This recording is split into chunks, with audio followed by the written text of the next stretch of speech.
Hello guys, kamusta kayo? Ngayon, tuturo ko naman sa inyo guys kung paano magluto ng simpleng munggo.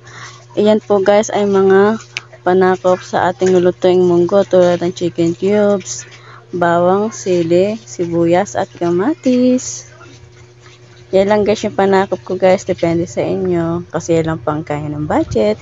Then, hinimay na malunggay at nilagang munggo. Dapat yan guys patuyo pero sige lang, okay na rin yan. Charot.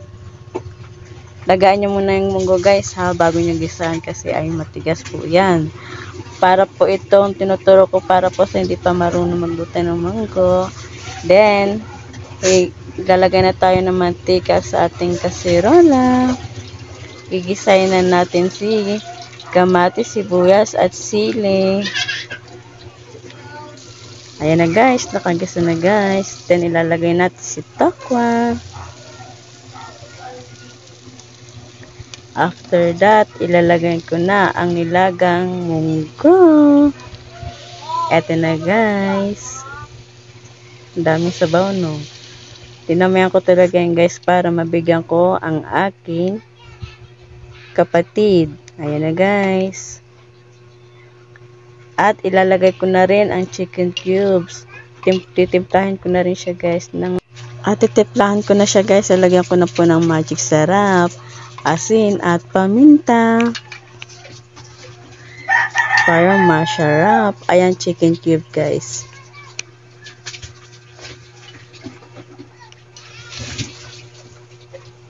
Yummy. Halo-haloin lang para mag-mix ang ating tinimpla.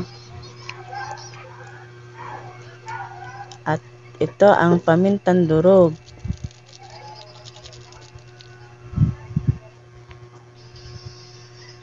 Habang nagluluto ako guys, nagpo-popo live ako.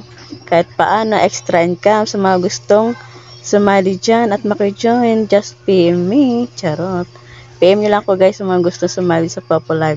Kahit may ginagawa ka guys, pwede kayo mag-Popo Live at magic sarap. Lalagyan na natin.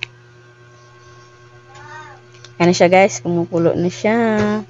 Then lalagyan ko na ng malunggay. Pinakahuli ng malunggay guys para di po siya malata.